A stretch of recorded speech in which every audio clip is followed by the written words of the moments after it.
नमस्कार दोस्तों, आप देख रहे हैं रियल क्राइम हिस्ट्री। मैं हूं आपके साथ खुर्शीद आलम। दोस्तों, आपके हाथ में जो मोबाइल है, इससे आप चाहें तो करोड़ों की डील कर सकते हैं, करोड़ों का फ़ायदा हो सकता है और घंटों का काम मिनटों सेकंडों में हो सकता है अगर इसका सही इस्तेमाल किया जाए तो।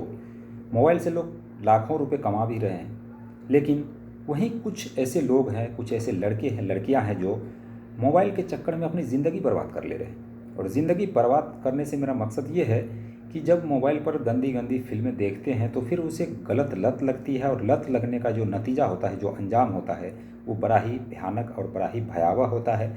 वो उस लत की वजह से ना तो वो रिश्ता देखता है और ना ही वो देखता है कि उसके सामने कौन है, उसकी बहन है, माँ है, भाभी है, कौन है ये नहीं देखता। बस उसे सेक्स करना होता है, उसे संबंध बनाना होता है, बस इतना ही रिश्ता होता है उसके सामने।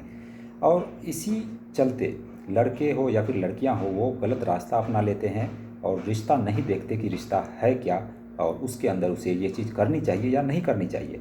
जिसका खामियाजा ये होता है कि खुद अपनी ज़िंदगी तो बर्बाद करता है, लेकिन वो जो पूरे परिवार की ज़िंदगी बर्बाद कर देता है और समाज में मुंह दिखाने के लायक उसके घर वाले, उसके माता पिता नहीं बचते हैं। आज की एक ऐसी ही कहानी है कि एक भाई अपनी बहन को लेकर के भाग जाता है और करीब 1.5 साल तक उसके साथ रिलेशनशिप में रहता है, लगातार अपनी ख्वाहिशें पूरी करता है। लेकिन 1.5 साल पूरा होने के बाद उसकी बहन अब उसके साथ रहना नहीं चाह रही थी। आखिर क्या हुआ उसका, आइए जानते हैं पूरी घटनाक्रम के बारे में। दोस्तों, घटना में आगे बढ़ूं उससे पहले आप सभी से एक ही रिक्वेस्ट रहती है कि चैनल को ज़रूर सब्सक्राइब करके हमें सपोर्ट करें। सपोर्ट की बहुत ज़्यादा ज़रूरत है। घटना बिहार की है, बिहार के सिवान ज़िले की है, जहाँ पर एक लड़का और एक लड़की होती है। यानी लड़का बड़ा होता है, उसकी बहन छोटी होती है। तो लड़का जो वो काम धंधे ज़्यादा करता नहीं था और घर पे ही रहा करता था। उसके माता पिता काम किया करते थे। ये लड़के और लड़की, जिसकी उम्र करीब, लड़की की उम्र 15 या 16 साल के आसपास होगी, लड़के का उम्र 17-18 साल का होगा। तो वो घर पे ही रहा करते थे, उसके माता पिता काम करते थे। अब इसी बीच ये जो लड़के होते हैं उसके हाथ में मोबाइल भी था। तो मोबाइल में वो गंदी फिल्में देखने का उसे लत लग चुका था, जिसके बाद वो मास्टरबेट भी किया करता था। अब जवान लड़कों में अक्सर ऐसा होता है कि वो मास्टरबेट करता है और इसकी लत जो है वो छूट ही नहीं पाती है। अक्सर 99% लड़के ऐसे देखे जाते हैं जो कि मास्टरबेट करते हैं, चाह कर भी उसे नहीं छुड़ा सकते। अब घर के अंदर उसकी बहन, वो तो अब इसी दौरान क्योंकि ये लोग साथ में रहते थे, तो अब दिन भर घर के अंदर ही रहना, धीरे धीरे इन लोगों की लत जो है वो ख़राब होने लगती है। भाई बहन जो है उसको, अपने भाई को देख लेती है कि वो गंदी फिल्म देख रहा है, और देखते देखते अब बहन को भी जो लाज शर्म है वो भी मतलब हट जाता है, पर्दा हट जाता है। अब इसी दौरान ये लोग दोनों मिल करके गंदी फिल्में देखने लगे। देखते देखते एक दिन का वक्त आता है, ये लोग आपस में रिलेशन बना लेते हैं, संबंध बना लेते हैं। संबंध बनाने का सिलसिला जैसे ही शुरू होता है तो फिर वो रुकने का नाम नहीं लेता। लगातार आए दिन संबंध बनाने का सिलसिला शुरू हो गया। लेकिन अब ये लोग चाहते थे कि हम लोग एक साथ जीवन बिताएं, यानी कि हम इससे शादी कर लें। वो लड़का चाहता था। अपनी बहन की रजामंदी से वो लेकर उस लड़की को लेकर के भाग जाता है किसी दूसरे प्रदेश में, जहाँ पर वो छुप कर काम करने लगता है और अपनी बहन को अपनी पत्नी बना करके वो रहने लगता है। करीब 1.5 सालों का वक्त बीतता है। 1.5 साल का वक्त बीतने के बाद जो उसकी बहन है, अब वो उब चुकी थी।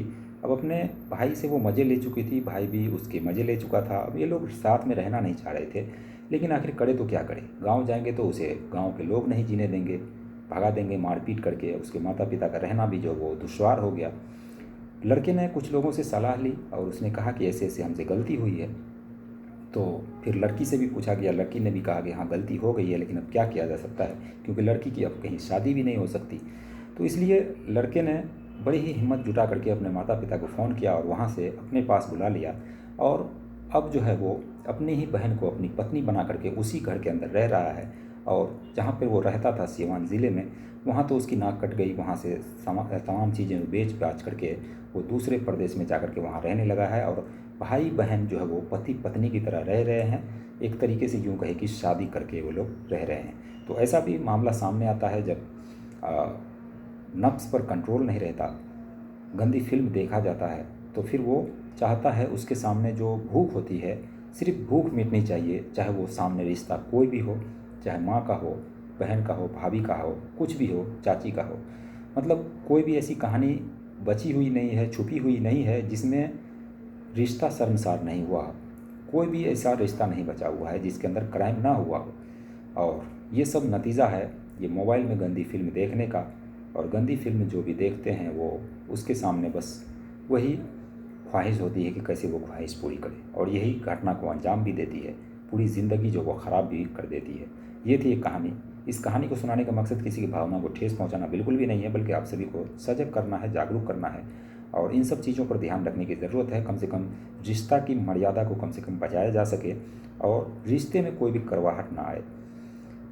आमतौर पर अगर अगल बगल के लड़के लड़कियां ऐसा करते हैं दूसरे रिश्ते में, तो फिर वो एक चलने लायक होता है कि चलो शादी कर लिया, बात ख़त्म हो गई। लेकिन भाई बहन, क्योंकि भाई बहन जो है अपने भाई को अपने रक्षा की जिम्मेवारी देती है, कलाइयों पर राखी बांधती है, लेकिन इसके बावजूद भाई बहन का इस नाजुक से रिश्ते को कैसे लोग शर्मसार करते हैं, ये मतलब सुन करके अजीब लगता है। लेकिन ऐसा होता है और होता आ रहा है, आज भी हो रहा है और पहले भी हुआ करता था। अब न जाने कब तक ये होता रहेगा, और मतलब दुनिया में अब कुछ बचा भी नहीं है, ऐसा लगता है। ये सब रिश्ते को शर्मसार होते देख इस पर बोलने का मतलब बोलना ज़रूरी भी है, क्योंकि बोलेंगे नहीं तो फिर आप तक बात कैसे पहुंचेगी और कैसे आप समझेंगे, हम समझेंगे, और आगे इस तरह की घटना से बचा जा सकेगा। तो दोस्तों ये थी कहानी। बाकी आप क्या सोचते हैं इसके बारे में कमेंट सेक्शन में ज़रूर बताइए। चैनल को सब्सक्राइब कीजिए। मिलते हैं नेक्स्ट वीडियो में नई कहानी के साथ। तब तक के लिए बाय बाय, टेक केयर।